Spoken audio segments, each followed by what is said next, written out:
Good morning, welcome to my tips. ఎలా ఉన్నారు మీరు అందరూ? నా కమెంట్ చెప్పండి. నేను చాలా బాగున్నాను. సో ఈరోజు వ్లాగ్లో మీరు హైదరాబాద్ నుంచి గాలిపల్లికి జర్నీ చూస్తారు. అలాగే ఈవినింగ్ మా పెద్ద ఆడపడుచు వాళ్ళ ఇంటికి వెళ్తామండి. సో అక్కడ పాపకి రేపు సారీ ఫంక్షన్ కదా, దానికి సంబంధించిన హడావిడి నడుస్తుంది. సో అది కూడా చూస్తారు. సో ఇక్కడ ఎందుకు ఉప్పుతా అనుకుంటున్నారా? కరెంటు పోయిందండి. ఊర్లో విపరీతంగా ఎండలు కొడుతున్నాయి. లాస్ట్ 2 days నుంచి ఇట్లానే ఉందంట. కరెంట్ ఉండట్లేదు, తీసేస్తే 2 గంటలు పోతూ ఉంది. పిల్లలు ఒకేసారి కంఫర్ట్ జోన్ నుంచి బయటికి వచ్చినట్టు ఫీల్ అయిపోయి వీడు బాగా మారం చేస్తా ఉన్నాడు. సో అక్కడ ఎప్పుడు ఎక్కువ ఉడకపోసిన ఏసీ ఉండి ఏసీలు ఫ్యాన్లు అలవాటు అయిపోయి ఒకవేళ పుసక్కర కరెంటు పోతే ఆ ఇన్వర్టరా జనరేటరా ఏమంటారు? జనరేటరా ఇన్వర్టరా? జనరేటర్ పెద్ద షాప్లలో ఉంటుంది. ఆ ఇన్వర్టర్ వేస్తే అదిగో ఫ్యాన్ చల్లగా వచ్చి పడుకున్న అలవాటికి ఒకేసారి ఇద్దరు కంఫర్ట్ జోన్ నుంచి బయటకు వచ్చినట్టు ఫీల్ అవుతున్నారండి. చాలా మారం చేస్తున్నాడు వీడు. సో ఇన్వర్టరా జనరేటరా ఏమంటారు నాకు కమెంట్లో చెప్పండి. సో ఇలా చాలా వర్డ్స్కి నేను కన్ఫ్యూజ్ అవుతూ ఉంటాను. కొన్ని దగ్గర ఇంగ్లీష్ పర్ఫెక్ట్గా నాకు రాదు. సో అలాంటి సెంటెన్స్ విన్న ప్రతిసారి నన్ను చాలామంది తిడతా కూడా ఉంటారు. ఈమె చదువుకున్నా అంటావు కానీ నీకు ఇంగ్లీష్ ఏం రాదు, నువ్వు చదువుకున్నావు అసలు అవుతో చెప్పినావు అంటూ ఉంటారు. చాలామందికి నేను చదువుకున్నాను డౌట్ ఉంటుంది. కొంతమంది చదివితే ఏం చదువుకున్నా డౌట్ ఉంటుంది. సో నేను చదువుకున్న డౌట్ ఉన్న వాళ్ళకి నేను చదువుకున్నాను, ఏం చదువుకున్న డౌట్ ఉన్న నేను ఎంసీ చేశాను. అసలు చదువుకున్న ఇంగ్లీష్ ఎందుకు రాదని డౌట్ ఉన్న వాళ్ళకి నేను డిగ్రీ వరకు తెలుగు మీడియమే, ఎంసీ ఖచ్చితంగా ఇంగ్లీష్ మీడియంలోనే ఉంటుంది కాబట్టి అది ఇంగ్లీష్ మీడియం. సో నేను తెలుగు మీడియం కాబట్టి నాకు ఇంగ్లీష్ రాదండి. నాకు తెలుగు మీడియం అయిన వాళ్ళకు కూడా చాలామందికి ఇంగ్లీష్ వచ్చు, కానీ నాకు ఇంగ్లీష్ అంటే భయం ఎక్కువ, ఎందుకో తెలీదు. నాకు పోయే మార్కులు కూడా ఇంగ్లీష్ అని పోయేది. సో నేను ఇంగ్లీష్ మాట్లాడితే అర్థం చేసుకోగలను, చదవగలను, కానీ నేను పర్ఫెక్ట్గా మాట్లాడలేను. సో నేనే కాదు చాలామంది ఇంగ్లీష్ మీడియం నుంచి వచ్చి తెలుగు మీడియం నుంచి వచ్చి ఇంగ్లీష్ మాట్లాడలేక సతమతం అవుతూ ఉంటారు. సో అప్పుడంటే తెలుగు మీడియం బళ్ళు కాబట్టి జాయిన్ అయిపోయినాం, ఏదో మేనేజ్ చేసాం. ఇప్పుడు అన్ని ఇంగ్లీష్ మీడియమే. మన పిల్లల్ని స్కూల్లో జాయిన్ చేయాలన్నా, పిల్లలకి వచ్చిన డౌట్ని క్లియర్ చేయాలన్నా, వాళ్ళ మేడంతో మాట్లాడాలన్నా ఇంగ్లీష్ కంపల్సరీ రావాలి. అలాగే నేనైతే చదువుకొని ఇప్పుడు ఇంట్లో హౌస్ వైఫ్ లాగా ఉంటున్నాను. కానీ ఒకవేళ జాబ్ చేయాలనుకుంటే ఇంటర్వ్యూ కూడా ఇంగ్లీష్లోనే ఉంటుంది. సో చాలామంది ఇంగ్లీష్ వచ్చిన అర్థమైన మాట్లాడడం రాక, అంటే స్పోకెన్ ఇంగ్లీష్ బ్రోకెన్ ఇంగ్లీష్ లాగా, నేను మాట్లాడితే ముక్కలు ఏరుకోవాలన్నమాట. So spoken English broken English లాగా వస్తూ ఉంటుంది. సో అలాంటి వాళ్ళు ఏం చెక్క మీరు ఈజీగా 3 monthsలో ఫ్లూయెంట్గా ఇంగ్లీష్ నేర్చుకోవచ్చు. అదిగో స్పోకెన్ ఇంగ్లీష్ క్లాసెస్కి వెళ్ళాల్సిన అవసరం లేకుండా మీ చేతిలో 24 గంటలు ఉంటుంది చూడండి మీ ఫోను, దాంతో నేర్చుకోవచ్చు చాలా ఈజీగా. నేను నా ఇంగ్లీష్ని ఇంప్రూవ్ చేయాలని ఫిక్స్ అయిపోయాను, అందుకే నేను జాయిన్ అయిపోయాను ఎంట్రీ యాప్లో. సో మీరు ఎంట్రీ యాప్లో ఎంట్రీ స్పోకెన్ ఇంగ్లీష్ గోల్డ్ అనే థింగ్ ఉంటుంది. ఎంట్రీ యాప్లో ఎంట్రీ స్పోకెన్ ఇంగ్లీష్ గోల్డ్లో మీరు జాయిన్ అయిపోండి. సో ఇది ఒక వీడియోతో అయిపోయే కోర్స్ కాదండి. 100 days మెంబర్షిప్ తోటి, రెగ్యులర్ లైవ్ సెషన్స్ తోటి, ఫీడ్బ్యాక్స్ తోటి ఒక స్ట్రక్చర్డ్ ఫామ్లో మీకు ఇంగ్లీష్ని నేర్పించే బాధ్యత వీళ్ళది. ఒక స్ట్రక్చర్స్లో డిజైన్ చేశారు ఈ యాప్ని. ఇంగ్లీష్ రాని వాళ్ళు కూడా చాలా ఈజీగా, తెలుగు మాత్రమే వస్తే సరిపోతుంది, ఇంగ్లీష్ రాని వాళ్ళు కూడా చాలా ఈజీగా ఇంగ్లీష్ నేర్పించేలాగా స్ట్రక్చర్ చేస్తారు ఈ యాప్ని. సో ఈ యాప్లో ఏంటంటే మీకు రెగ్యులర్గా లైవ్ సెషన్స్ ఉంటాయి, మీకు ఫీడ్బ్యాక్ ఇస్తారు, టాస్క్లు అప్పచెప్పిస్తారు, అలాగే మానిటర్ చేస్తూ ఉంటారు ఇంగ్లీష్ వచ్చిన ఎక్స్పర్ట్స్ మిమ్మల్ని. సో ఇంగ్లీష్ వచ్చిన ఎక్స్పర్ట్స్ మీకు ఇంగ్లీష్ నేర్పిస్తారు అంటే మీరు నమ్ముతారా? సో ఇక్కడ ఏంటంటే యాప్లో పెయిడ్ మెంబర్షిప్ ఉన్న వాళ్ళందరికీ టెలిగ్రామ్ గ్రూప్ ఉంటుంది. సో ఆ గ్రూప్ ద్వారా మీకు ఒక ఇంగ్లీష్ నేర్పించి వదిలేయకుండా వీడియో అయిపోయినాక మీకు లైవ్ సెషన్స్ ఉంటాయి. మీకు టాస్క్ చెప్తారు. ఆ టాస్క్ని బట్టి మిమ్మల్ని మానిటర్ చేసి ఫీడ్బ్యాక్ ఇస్తారు. మీకు ఎంతవరకు అర్థమైంది అనేది మీకు ఫీడ్బ్యాక్ ఇస్తారనమాట. సో మీ పర్ఫార్మెన్స్ ఎట్లా ఉంది ఎవ్రీథింగ్ మీకు చెప్తారు. సో మొత్తానికైతే ప్రతిదీ ఇంగ్లీష్లో మనకి ఇంగ్లీష్ చాలా ఈజీగా తెలుగులాగా మీరు ఫ్లూయెంట్గా మాట్లాడేలాగా నేర్పిస్తారు మీకు ఇంగ్లీష్. సో ఎంట్రీ యాప్లో మీరు జాయిన్ అవ్వాలి అనుకుంటే ఎంట్రీ యాప్ లింక్ నేను డిస్కౌంట్ ఇస్తాను. సో యాప్లో జాయిన్ అవ్వండి. మన ఇంటి సబ్స్క్రైబర్స్ అందరికీ డిస్కౌంట్ అనేది రన్ అవుతూ ఉంది. సో ఇంచక మీరు యాప్లో జాయిన్ అయితే మీకు తక్కువ డబ్బులతో అంటే మీకు డిస్కౌంట్ అనేది ఉందండి. సో మన ఇంటి సబ్స్క్రైబర్స్ అందరూ జాయిన్ అవ్వాలి అనుకుంటే డిస్కౌంట్ లింక్ ఇచ్చాను. అలాగే కమెంట్లో లింక్ అండ్ వాళ్ళ ఫోన్ నెంబర్స్ పిన్ చేసేస్తాను. మీరు జాయిన్ అయిపోండి. ఎంచక 3 monthsలో ఫ్లూయెంట్ ఇంగ్లీష్ని నేర్చుకోండి. సో నాలా కాకుండా మీరు ఇంగ్లీష్ చాలా బాగా మాట్లాడు. చాలామంది ఇంగ్లీష్ మాట్లాడడం అనేది ఒక డ్రీమ్ లాగా ఉంటుంది. సో ఆ డ్రీమ్ని ఫుల్ఫిల్ చేసేసుకోండి. సో ఎంట్రీ యాప్లో జాయిన్ అయిపోండి. వాళ్ళకి ఇంకా మీకు ఏదైనా డౌట్స్ ఉంటే వాళ్ళ కాంటాక్ట్ నెంబర్స్ నేను ఇస్తాను. సో వాళ్ళకి కాంటాక్ట్ అయ్యి ఇంకేదైనా డౌట్స్ ఉంటే ఆ డౌట్స్ని కూడా వాళ్ళు ఎంచక క్లియర్ చేసేస్తారు. సో జాయిన్ అయిపోండి. ఎక్స్పర్ట్స్ ద్వారా ఇంగ్లీష్ని నేర్చుకోండి, ఇంగ్లీష్ని ఎంచక మాట్లాడేసుకోండి. స్పోకెన్ ఇంగ్లీష్ బ్రోకెన్ ఇంగ్లీష్ లాగా కాకుండా ఇంగ్లీష్లో గలగల మొదలు పెట్టేసేయండి. సో నేనైతే జాయిన్ అయిపోయాను, ఆల్రెడీ 20 days అయింది. సో నాకు చాలా బాగా అనిపిస్తుంది, చాలా బాగా నేర్పిస్తున్నారు, బాగా అనిపిస్తుంది. మానిటర్ చేయడం కానివ్వండి, వాళ్ళు ఫీడ్బ్యాక్ ఇవ్వడం కానీ ఎవ్రీథింగ్ చాలా బాగుండింది. సో మీరు కూడా ట్రై చేయాలనుకుంటే లింక్ డిస్క్రిప్షన్లో ఉంటుంది, వాళ్ళ ఫోన్ నెంబర్స్ కూడా ఉంటాయి, కాంటాక్ట్ అవ్వండి ఒకసారి డౌట్స్ ఉంటే. లేకపోతే యాప్లో జాయిన్ అయిపోయి ఇంగ్లీష్ నేర్చేసుకోండి. వ్లాగ్ని రన్ చేద్దాం, వ్లాగ్ని చూసేద్దాం పదండి. Hello, hi, good morning, welcome to tips. ఎలా ఉన్నారు మీరు అందరూ? సో ఈరోజు యాక్చువల్లీ మేము గాలిపల్లికి వెళ్ళాలి. సో అదే వెళ్తూ ఉన్నామని చెప్పేసి చెప్తా ఉన్నాను అనమాట. సో ఎప్పుడో మార్నింగ్ వెళ్తాం అనుకున్నామండి 6 o'clockకి, కానీ నాకు కొన్ని వీడియోస్ ఉండడం వల్ల నేను నైట్ 4 o'clockకి పడుకున్నాను. 2 hours నిద్ర నాకు సరిపోతుంది, ఇంకా సిక్ అయిపోతా అని చెప్పేసి అత్తయ్య శేఖర్ లేపలేరు. సో 8 o'clockకి లేచాను, పిల్లలిద్దరికి స్నానం చేపించేసాను. శేఖర్ బయట నుంచి టిఫిన్ తెస్తే టిఫిన్ తినేసి ఉన్న బోల్తో ఇల్లు ఊడ్చేసాను. ఇప్పుడు రెడీ అయిపోయాం అనమాట. శేఖర్ అత్తయ్య స్నానం చేయాలి, వెళ్ళాక స్నానం చేస్తా అన్నారు. సో ఇక్కడ ఏంటంటే అత్తయ్యకి మమ్మీ చిన్న 21st డే అప్పుడు గాజులు బాగా వేపించుండే. సో అందులో కొన్ని గాజులు తీసి పెట్టింది. సో అవి ఈరోజు వేసుకుంటా ఉండింది. మేము ఇంట్లో నుంచి వెళ్ళడానికి 11 అయిందని 8కి వెళ్తాం అనుకున్నాం. కాకపోతే నా నిద్ర మెయిన్, నా హెల్త్ మెయిన్. సో అందుకే లేట్ అయినా పర్లేదు అని శేఖర్ ఓకే చెప్పాను అనమాట. సో ఇక్కడ మా బుజ్జి గారు చూసిరా, బుజ్జి బంగారానికి పింక్ వేశాను, తేజ్ గారికి ఎల్లో ఫుల్ హ్యాండ్స్ వేశాను. భయం వేస్తుందండి, ఎండలు చాలా ఎక్కువ కొడుతున్నాయి, పిల్లలకి ఎక్కడ పడదెబ్బ తగులుతుంది, భయం అయితే ఎక్కువ అవుతా ఉంది. సో ఫ్రిడ్జ్లో చాక్లెట్ ఉంటేను అది కంప్లీట్ చేస్తూ ఉన్నాను. తేజ్ గారు కొంచెం తిని వదిలేశాడు.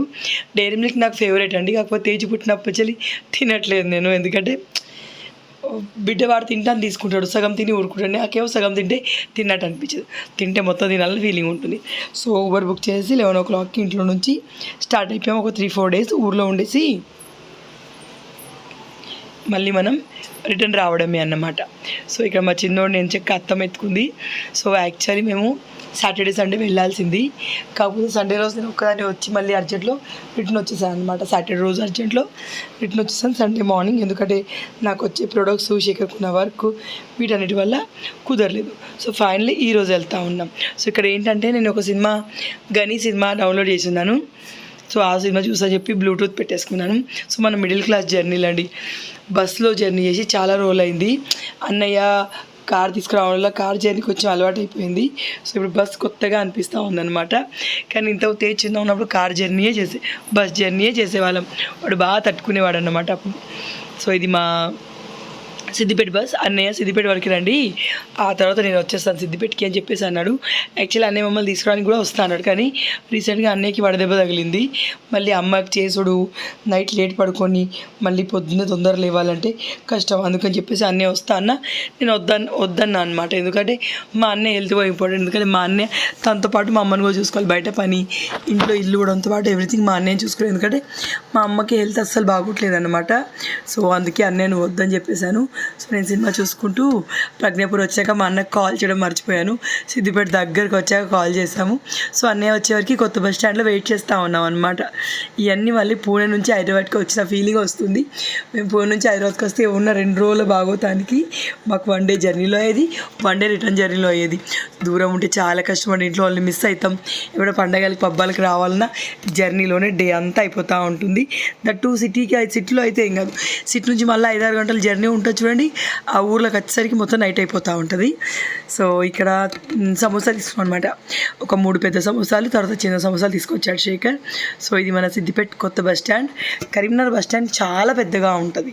నేను చదువుకున్న రోజుల్లో అంటే కరీంనగర్ బస్ స్టాండ్లో కూర్చొని ఎప్పుడేం తినలేకానీ అక్కడ వెయిట్ చేసేవాళ్ళం కదా, సో అట్లా తెలుసు అన్నమాట. సో శేఖర్ గారు అక్కడ చిన్న సమోసా తీసుకుంటా ఉన్నారు. తేజ్ గాడేమో వాళ్ళ తమ్ముడితోటి ఆడుతూ ఉన్నాడు. తేజ్కి వాళ్ళ తమ్ముడు చాలా అలవాటు అయిపోయాడు. ఇప్పుడు వాళ్ళిద్దరే ఆడుకుంటూ ఉంటారు, వాడు ఏదో ఒకటి చేసి ఆడిపిస్తూ ఉంటాడు. ఫస్ట్ కొత్త కాబట్టి వాడికి ఆడిపించి రాకపోయేది. సో ఇప్పుడు చూసిన కొద్దీ వాడు చాలా బాగా ఆడిపిస్తూ ఉన్నాడు. చిన్నోడికి కూడా వాళ్ళ అన్నంటే చాలా ఎక్కువ ఇష్టం. సో శేఖర్ గారు సమోసా పట్టుకొని వస్తారు. సో ఇక్కడ ఫోన్ జూమ్ అని పెడితే మరీ ఎక్కువ జూమ్ అయిపోయింది. సో ఇది చిన్న సమోసా అన్నమాట. అలాగే నాకు చక్రాలు తీసుకోరా నాని అంటేను నా కోసం చక్రాలు తీసుకొచ్చాడు. సో ఇక్కడ బస్సు వచ్చి ఆగుతున్న కొద్దీ వాళ్ళు సికింద్రాబాద్ జేబీఎస్ టికెట్ జేబీఎస్ అన్న కొద్దీ తేజవాడుగా జేబీహెచ్ టికెట్ అని వాడుగా కొడతా ఉన్నాడు కండక్టర్తో పాటు. మరి కండక్టర్ జాబ్ చేస్తావా నాని అంటే చేస్తాం మమ్మీ, నేను చేస్తాను మమ్మీ అని చెప్పి అంటా ఉన్నాడు. అదే నవ్వుతూ ఉన్నాము. ఇంకా అన్నీ రావడానికి ఒక 1/2 hour పడుతుందని అనేసరికి ఇంకేం చేయలేక వెయిట్ చేస్తూ ఉన్నాం.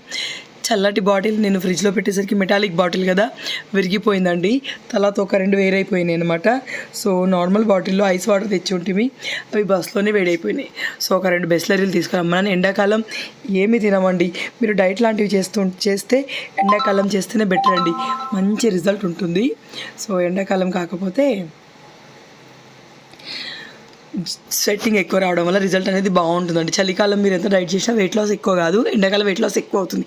ఎందుకంటే ఏం తిన్నామో తెలియదు కానీ కడుపు నీళ్ళతోటి నిండిపోతూ ఉంటుంది అనమాట. సో అన్నయ్య వచ్చేసిండు కార్లో, సిద్దిపేట నుంచి ఇలా గాలిపల్లికి వెళ్తూ ఉన్నాము. చూసారా ఎంత బాగుందో గ్రీనరీ. ఇంతకుముందు ఇంత ఉండకపోయేది.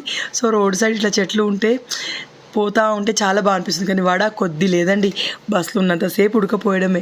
కారులో ఏసీ వేసినా ఇంకో దిక్కు నుంచి వడ వస్తూ ఉంది. దీని అంతటికి కారణం ఏంటంటే మనం చదువుకున్న రోజుల్లో కాలేజ్కి అటు ఇటు వెళ్ళేవాళ్ళం, ఎండకు కొంచెం వెళ్ళేవాళ్ళం. సో చదువు మానేసి పెళ్లి చేసుకున్నాక చక్కగా ఇంటికే పరిమితం అయిపోయి, అయితే చలికాలం అయితే డే టైంలో, సమ్మర్ అయితే నైట్ టైంలో షాపింగ్ ఇప్పుడు ఏదైనా ఉంటే పనులు చేసుకుంటాం కదా. సో అందుకని బయటికి వెళ్ళి అలవాటు అనేది అందరికీ తప్పిపోయింది అనమాట. సో ఇప్పుడు మెయిన్ ప్రాబ్లం అదే అయిపోతూ ఉంది. సో తర్వాత ఏంటంటే గాలిపల్లి వచ్చేసింది. దిగిపోయినాం మేము. అన్న చిన్నోడిని ఎత్తుకున్నాడు. ఇంట్లో చిన్నపిల్లలు ఉన్నప్పుడు అందరి ప్రాణం చిన్నపిల్లల మీద కొట్టుకుంటూ ఉంటుంది కదా. సో అన్న వాడిని ఎత్తుకున్నాడు, మేమేమో మా లగేజ్ అంతా తీసేస్తూ ఉన్నాం అనమాట. మీరు చెప్తే నమ్మరండి, అత్తే వచ్చి 2 వీక్స్ అయిపోయింది. సో గాలిపల్లి హౌస్ చాలా వరకు పెద్ద ఇల్లు కదండి. సో రోడ్ సైడ్ ఉండే వల్ల పాజుట్టు ఎక్కువ వస్తుంది, డస్ట్ ఎక్కువ ఫామ్ అయిపోతుంది. కానీ ఈసారి మేము ఇంట్లోకి వెళ్ళగానే ఏదో చచ్చిపోయిన వాసన వచ్చింది. లేక పందికొక్క ఎలుకో చచ్చిపోతే ఎంత గలీ స్మెల్ వస్తుంది. రోడ్ సైడ్ పైన చచ్చిపోయినాయి కళేబరాలు పడేస్తే ఎట్లా స్మెల్ వస్తుంది. సో అట్లా స్మెల్ వచ్చిందండి. ఎందుకు వచ్చిందో అర్థం కాలేదు. ఇల్లంతా వెతికినా ఏమీ తెలియదు. ఫైనల్గా ఫ్రిడ్జ్ దగ్గరికి పోయి, మమ్మీ ఫ్రిడ్జ్ దగ్గర చాలా బ్యాడ్ స్మెల్ వస్తుంది మమ్మీ అన్నాడు. ఫ్రిడ్జ్ ఓపెన్ చేసి చూడగానే నేనైతే వెళ్ళలేదు అనుకోండి, అత్తయ్య ఓపెన్ చేసింది. దాంట్లో అత్తయ్య ఇక్కడ హైదరాబాద్కి వచ్చే ముందు ఏమైందని తమ్ముడు లేపాకో సౌండ్ చేసి, సో హైదరాబాద్కి వచ్చే ముందు ఎగ్స్ పెట్టిందట. అనుకోకుండా ఫ్యాన్ బంద్ చేయబోయి అత్తయ్య కాస్త ఫ్రిడ్జ్ బంద్ చేసింది. సో ఫ్రిడ్జ్ బంద్ చేయడం వల్ల ఏమైందంటే ఫ్రిడ్జ్లో ఉన్న ఎగ్స్ అన్నీ పాడైపోయి ఒకలాంటి దరిద్రమైన స్మెల్ ఇల్లంతా వచ్చింది. సో చిన్నోడు ఒక దిక్కు, చిన్నవాడు వాడు బ్యాక్ వాంతులు ఆల్రెడీ స్టార్ట్ చేసిండు. తేజ్ వాడికేమో అసహ్యం అనమాట. సో ఇద్దరు పిల్లల్ని బయట ఇంటి వెనక ప్లేస్ ఉంటుంది కదా, సో అక్కడ బజ్జు పెట్టి చాపేసేసి పడుకోబెట్టి ఫోన్లు ఇచ్చి మేము ఇల్లంతా కడుక్కొచ్చాం. అత్తయ్య ఫ్రిడ్జ్ అయితే నేను ఫ్రిడ్జ్ దగ్గరికి వెళ్ళలేదు. చూసిన ఫ్రిడ్జ్లో కింద ఎగ్స్ ఉన్నాయి, ఆ ఎగ్స్ అందులోనే మగ్గిపోయి ఉడికిపోయినాయి అనమాట. సో అత్తయ్య ఫ్రిడ్జ్లో ఉన్న సామాన్ అంతా బయట తీసి ఆ గుడ్లు మొత్తం పడేసి ఫ్రిడ్జ్ అంతా కడిగేసింది. ఈ లోపు నేను బయట అంతా ఊడ్చేసి వంటిల్లంతా కడిగేసాను అనమాట. సో అది ఇట్లా ఈ కోడిగుడ్ల భాగవతం లేకపోతే ఏమైందని, ఈ కోడిగుడ్ల భాగవతం లేకపోతే ఇల్లు ఇంకా బెటర్గా ఉండేది. పాజిటివ్ మాత్రమే కొంచెం వచ్చింది. సో ఆ బల్లి పాత్ర మనం దులిపితే వెళ్ళిపోయేది, ఇల్లు కడిగితే అయిపోయేది. సో నేను కిచెన్లో బౌళ్ళు స్టవ్ అన్నీ కడిగేసాను. అత్తమ్మ ఏమో డోర్లు బీర్లు అన్నీ దులిపి ఫ్రిడ్జ్ అంతా క్లీన్ చేసి ఫ్రిడ్జ్లో ఉన్న గిన్నెలన్నీ బయట పెట్టేసి ఇప్పుడు ఈ ఇల్లు కడుగుతూ ఉండేది, పెద్ద ఇల్లు. సో నాకు తెలియదు ఏంటో కానీ నేను ఎక్కువసేపు వంగలేనండి. మ్యాక్సిమం నా దగ్గర ఉన్న ఎనర్జీ జీరో కంటే తక్కువ అయ్యేదాకా నేను పనిచేస్తానండి. ఆ తర్వాత నా వల్ల కాదు. సో 2 ఆపరేషన్స్ అయ్యేసరికి ఏమో నాకు చేత కావట్లేదు అనమాట. సో నడుము నొప్పి ఉండడం వల్ల ఎక్కువ నేను ఇంకా హాల్ మీరే కడుక్కోవడంతో నా వల్ల కాదని చెప్పేసి అత్తయ్యని కడుగుమన్నాను. ఆ తర్వాత మా పెద్ద అత్తయ్య వాళ్ళ ఇంటికి వెళ్ళాము. సో మా ఆడపడుచు వాళ్ళ కూతురుది శారీ ఫంక్షన్ ఉందని చెప్పాను కదా. సో తన శారీ చూపిస్తూ ఉన్నారు మా అక్కలు. తను మానసక్క, మా తోడికోడలు. సో నాకు 2 తోడికోడలు అండి. శేఖర్ వాళ్ళ పెద్దనాన్న వాళ్ళ పిల్లలు అన్నమాట. శేఖర్ వాళ్ళ పెద్దనాన్న వాళ్ళ కోడలు అన్నమాట వీళ్ళు, అంటే కజిన్ తోడికోడలు. సో ఇది వాళ్ళ మమ్మీకి, మా పాపకి, ఇంకా ఇంట్లో వాళ్ళందరికీ బట్టలు తెచ్చారంట. అవన్నీ వెతకకు, అందులో ఏం లేవు. సో ఇంట్లో వాళ్ళందరికీ బట్టలు తెచ్చారంట, అవే నాకు చూపిస్తూ ఉన్నారు. సో ఇక్కడ పలారాలు చేశారనమాట. అందరు శారీస్ బాగున్నాయండి. సిరిసిల్లలో షాపింగ్ చేస్తామని చెప్పారు. ఇక్కడ ఏమంటే మళ్ళీ రేపు వచ్చేసి పాపకి ఫంక్షన్, అలాగే వాళ్ళ తమ్ముడు ఉన్నాడు, మన తేజ్ కంటే ఒక 2 years పెద్ద ఉంటాడు అనమాట. సో పాపకేమో శారీ ఫంక్షను, వాళ్ళ తమ్ముడికేమో ధోతి కట్ చేయడం అనమాట. సో అదే ప్రాసెస్ రేపు ఉంది. మా అత్తయ్య మేము అన్నీ శారీ చూస్తాం. వీళ్ళు మాకు చాలా దగ్గర అంటే మా మామయ్యకి సొంత అన్న అన్నమాట. ఈ మామయ్య మా మామయ్య వాళ్ళు ముగ్గురు, ఈ పెద్ద మామయ్య మా మామయ్య వాళ్ళకి ఒక అక్క, అంటే రమ్య వాళ్ళ అత్తయ్య ఉంది చూడండి తను అనమాట. వాళ్ళు టోటల్ ముగ్గురు. సో దాంట్లో ఇప్పుడు మా మామయ్య లేరు, మా పెద్దమ్మ ఉండింది, మా ఈ పెద్ద మామయ్య ఉన్నాడు. సో వీళ్ళందరూ ఫుల్లీ హ్యాపీ అయిపోయారు. సో ఈ శారీస్కి మగ్గం వరకు బ్లౌజులు కుట్టించుకొచ్చారంట. సో అవి పలారాలు, పెద్ద లడ్డూలు ఇవన్నీ చూపిస్తే భలే హ్యాపీగా అనిపించింది. సో నేను లిటరరీ స్కూల్లో ఉన్నప్పుడు స్కూల్లో ఫ్రెండ్స్ ఫంక్షన్స్కి అటెండ్ అయినాక మళ్ళీ ఎవరు శారీ ఫంక్షన్కి అటెండ్ అవ్వలేదు. సో భలే అనిపించిందండి, చాలా సందడిగా ఉంది ఇల్లు. సో రేపు ఇంకా తొందర రండి. తను మా పెద్ద మామయ్య అండి, పిల్లల పైన చాలా ప్రాణం చూపిస్తారు. సో మా ఇద్దరు తోడికోడలకి పెద్ద ఆవిడకేమో 2 ఆడపిల్లలు, చిన్న ఆమెకేమో ఒక పాప, ఇంకా సెకండ్ ఇంకేం లేరు. సో ఇవి గాజులు మొత్తం సెట్ చేసి పెట్టామన్నమాట. మేము ఏంటంటే బ్లౌజులు, గాజులు ఎమర్జెన్సీలో ప్రొద్దున ఆగమం అవుతుంది.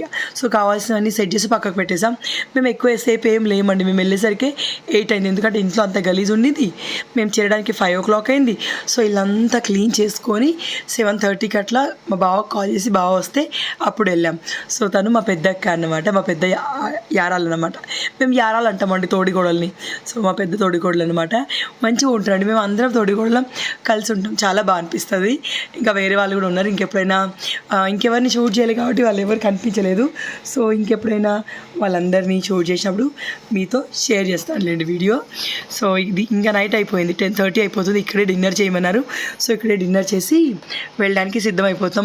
మా చిన్న బావ అండి వీళ్ళంతా సిరిసిల్లకి ఈరోజు వెళ్ళి కూరగాయలు, ఇంకా రేపైతే నాన్ వెజే ఉంటుంది. మా దాంట్లో తెలంగాణలో అయితే ఫంక్షన్స్కి నాన్ వెజ్ తినే వాళ్ళ ఫంక్షన్కి కంపల్సరీ నాన్ వెజ్ అనేది ఉంటుంది.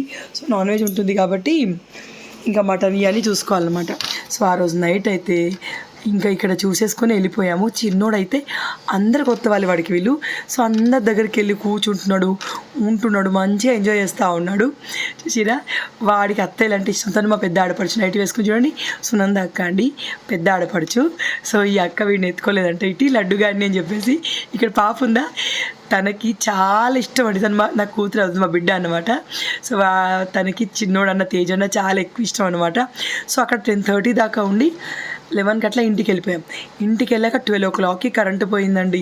12 o'clockకి పోయిందంటే మార్నింగ్ 6కి వచ్చింది. మా తంటాలు మీరు చూడాలి, విపరీతంగా ఉడుకోపోస్తుంది, ఎక్కడ పడుకోవాలో అర్థం కాదు. సో ఫైనల్లీ పాపకు వేసిన మైదాకి ఇంకా పైన వేయాలి. సో పైన ఖచ్చితంగా వేయించుకోరా బుజ్జి. ఈ పాపదే శారీ ఫంక్షన్ చాలా క్లేవర్ అండి, చాలా అనుకోగా ఉంటుంది, బాగా అనిపిస్తుంది.